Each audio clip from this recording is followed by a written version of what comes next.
చిత్తూరు జిల్లాలో అంకలమ్మకొండ వద్ద గొర్రెల మందపై చిరుతపులి దాడి చేసింది. ఈ దాడిలో 8 గొర్రెలు మృత్యువాత పడ్డాయి. రైతు ప్రభాకర్పై దాడికి ప్రయత్నించడంతో అతడు ప్రతిఘటించి రాళ్లతో దాడి చేశాడు. గొర్రెలను కొండ దగ్గరే వదిలిపెట్టి వచ్చినట్లు ప్రభాకర్ తెలిపాడు. అయితే చిరుతపులి దాడి నుంచి తమకు అటవీ శాఖ అధికారులు రక్షణ కల్పించాలని రైతులు ఆవేదన వ్యక్తం చేస్తున్నారు.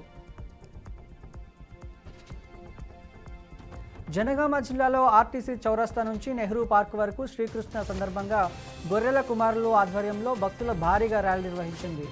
ఉట్టి కార్యక్రమంలో ఉత్సాహభరితంగా జరిగింది.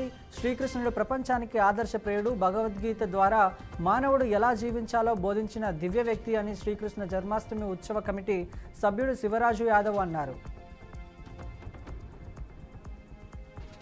శ్రీకృష్ణ జన్మాష్టమి సందర్భంగా గిద్దలూరు ఎమ్మెల్యే ముత్తుమూల అశోక్ రెడ్డి దంపతులు నవర గ్రామంలో శ్రీలక్ష్మీ నరసింహస్వామి ఆలయాన్ని దర్శించుకున్నారు.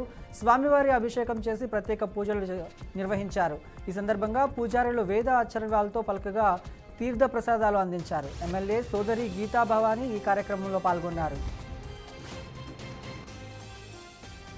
ప్రకాశం జిల్లాలో మార్కాపురం ఆర్టీసీ బస్టాండ్లో జిల్లా ఆర్టీసీ రీజనల్ మేనేజర్ సత్యనారాయణ మహిళా ప్రయాణికులతో సమావేశమై వారి అభిప్రాయాలను తెలుసుకున్నారు. బస్సుల్లో ప్రయాణిస్తున్న మహిళలు ఎదుర్కొంటున్న సమస్యలను స్వయంగా పరిశీలించారు.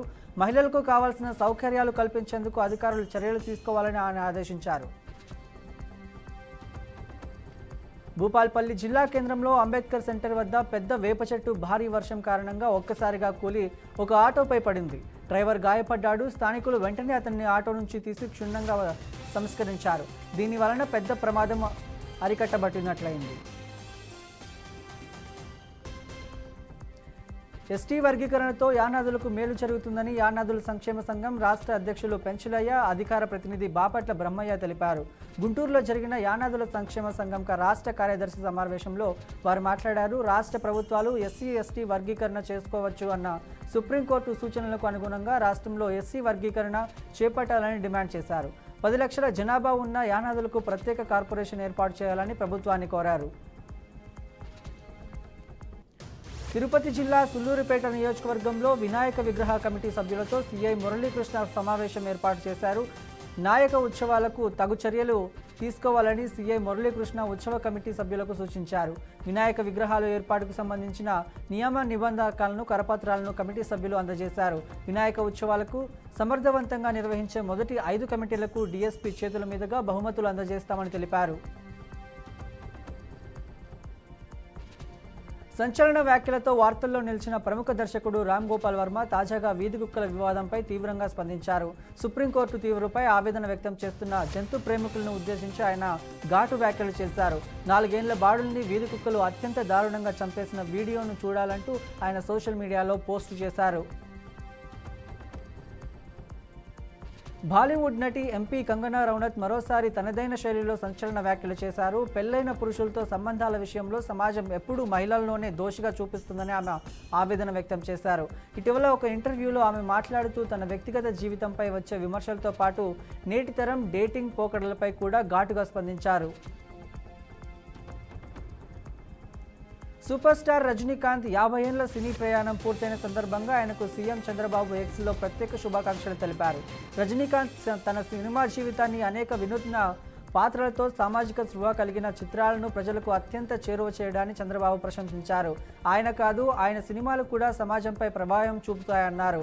ఆయన్ను చూసి లక్షల మంది స్ఫూర్తి పొందారు అంటూ చంద్రబాబు తన ట్వీట్లో రాసుకొచ్చారు. తనకు విషెస్ చెబుతూ చంద్రబాబు చేసిన ట్వీట్పై రజనీ స్పందించారు. మీ మాటలు తన మనసుకు తాకాయన్నారు.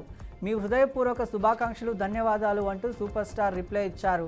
మీ ప్రేమ మద్దతుతో తాను ఇంకా బాగా పనిచేయాలన్న ఉత్సాహంతో ఉన్నానని చెప్పారు. ఈ సందేశానికి హృదయపూర్వక ధన్యవాదాలు అని రజనీ ట్వీట్ చేశారు. భారీ వర్షాల కారణంగా ఉత్తరాఖండ్ దుర్భరమైన పరిస్థితుల్లో నెలకొన్నాయి. ఏకంగా గ్రామాలే వరదల దాటికి రూపురేఖలు లేకుండా పోతున్నాయి. ఇన్ఫ్లుయెన్సర్లు మాత్రం లైట్ తీసుకుంటున్నారు. వరదల్లోనే రీల్స్ రికార్డ్ చేస్తూ ప్రాణాల మీదకు తెచ్చుకుంటున్నారు. ఇలాంటిదే హరిద్వార్ జిల్లాలో చోటు చేసుకుంది. నామాన్ అనే ఇన్ఫ్లుయెన్సర్ రావణ్సన్ నదిలో రీల్స్ చిత్రీకరించారు. ఈ సమయంలో బలమైన ప్రవాహం ముంచెత్తడంతో కొట్టుకుపోయాడు. పరిస్థితి ప్రమాదకరంగా ఉందని అధికారులు, ప్రభుత్వం హెచ్చరిస్తున్నా ఇలాంటి పనులు ఎందుకు చేస్తున్నారో అర్థం కావడం లేదంటూ ప్రజలు ఆగ్రహం వ్యక్తం చేస్తున్నారు.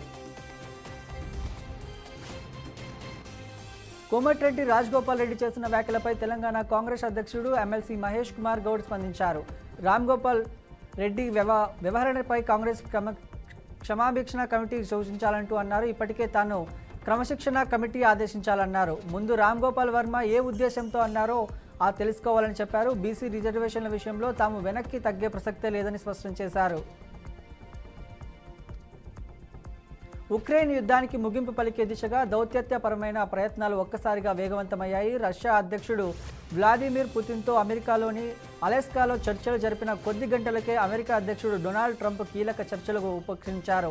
ఈ క్రమంలో ఉక్రెయిన్ అధ్యక్షుడు వెలదోమిర్ బెలెన్స్కీతో ఫోన్లో సుదీర్ఘంగా మాట్లాడారు. అనంతరం సోమవారం వాషింగ్టన్లో వ్యక్తిగతంగా సమావేశం కావాలని బెలెన్స్కీని ఆహ్వానించారు.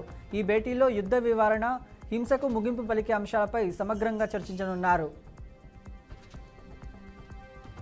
తెలంగాణలో 3 రోజుల పాటు భారీ వర్షాలు కురుస్తాయని హైదరాబాద్ వాతావరణ కేంద్రం తెలిపింది. రాష్ట్రంలో 9 జిల్లాలకు ఎల్లో అలర్ట్ జారీ చేసింది. అల్పపీడన ప్రభావంతో ఈరోజు భూపాల్పల్లి, సంగారెడ్డి, కామారెడ్డి, నిర్మల్, నిజామాబాద్, ములుగు, భద్రాద్రి జిల్లాల్లో భారీ వర్షాలు కురిసే అవకాశం ఉందని తెలిపింది.